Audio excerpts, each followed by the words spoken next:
पालघर जिल्ह्यातील तांदुळवाडी किल्ला परिसरात भूस्खलन झाले। गडाकडे जाणारा मुख्य मार्गच बंद करण्यात आला। सुदैवाने कोणतीही जीवितहानी झाली नाहीये। पालघर जिल्ह्यातील तांदुळवाडी किल्ला परिसरात भूस्खलन झाल्यानं गडाकडे जाणारा मुख्य मार्ग बंद करण्यात आलाय। त्यामुळे दुर्गप्रेमी आणि पर्यटकांना पुढील काही दिवस गडावर जाणं टाळण्याचं आवाहन प्रशासनानं केलंय। गेल्या आठवड्यात झालेल्या मुसळधार पावसामुळे तांदुळवाडी किल्ला परिसरात अनेक ठिकाणी भूस्खलन झाले। मुख्य मार्गावर मोठा दरड कोसळल्यानं गडावर जाण्याचा रस्ता पूर्णपणे बंद झालाय। सुदैवाने कोणतीही जीवितहानी झाली नसली तरी परिसरात अजूनही दगड आणि माती घसरण्याचा धोका अजूनही कायम आहे। स्थानिकांनी संबंधित विभागानं तातडीनं पाहणी करून मार्ग सुरक्षित करावा अशी मागणी केली।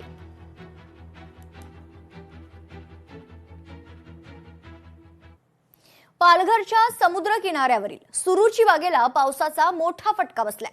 तब्बल 25 ते 30 सुरूची झाडं मुळासकट उन्मळून किनाऱ्यावर पडलेत। पालघरच्या शिरगाव समुद्र किनाऱ्यावरील सुरूची बागेला यंदाच्या पावसाचा मोठा फटका बसलाय। समुद्राच्या उधाणामुळे झालेल्या किनारी धूपमुळे तब्बल 25 ते 30 सुरूची झाडं मुळासकट उन्मळून किनाऱ्यावर कोसळली। आणखी 25 ते 30 झाडं धोक्याच्या स्थितीत असून भरतीच्या वेळी तीही कोसळण्याची शक्यता स्थानिकांनी व्यक्त केली। वेळीच धूप प्रतिबंधक उपाययोजना न केल्यास किनाऱ्यावरील उर्वरित सुरूची बागही नामशेष होण्याची भीती व्यक्त करण्यात आली आहे।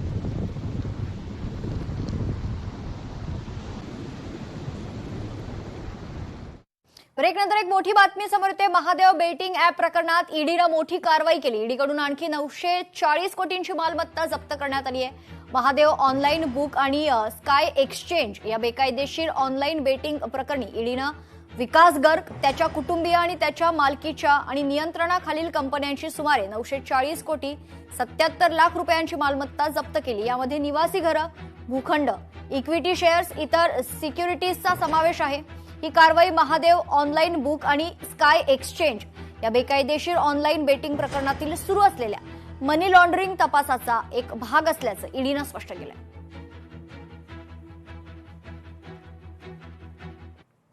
तुकाराम मुंढे यांनी धडक कारवाई केली आहे। कॅडीला फार्मास्युटिकल कंपनीच्या काही औषधांवर कारवाई केल्याची माहिती आहे। 2 कोटी 45 लाखांच्या ॲसिलॉक प्लस औषधांच्या साठ्यावर बंदी घालण्यात आली। औषधं परत मागवण्याचे एफडीएनं आदेश दिलेत।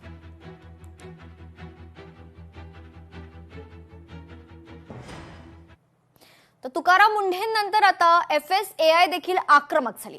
जलद डिलिव्हरी करणाऱ्या स्विगी, इन्स्टामार्टला 9 नोटिसा बजावण्यात आल्यात। खराब अन्न विकल्याप्रकरणी कारणे दाखवा नोटीस बजावल्याची माहिती आहे। महाराष्ट्रात IAS अधिकारी तुकाराम मुंढे यांच्या नेतृत्वाखालील एफडीएची धडक कारवाई सुरू असतानाच देशातील सर्वोच्च अन्न नियामक संस्था अर्थातच FSAI जलद डिलिव्हरी करणाऱ्या स्विगी, इन्स्टामार्टला तब्बल 9 कारणे दाखवा नोटिसा बजावल्याची माहिती आहे।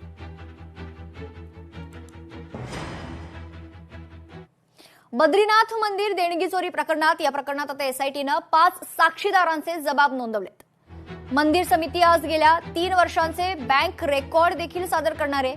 2 जुलै 2026 ला सीसीटीव्ही फुटेज हस्तगत करण्यात आले। त्यात आरोपी संशयास्पदरित्या रोख रक्कम गोळा करताना दिसतोय अशी माहिती उत्तराखंड पोलिसांनी दिली आहे।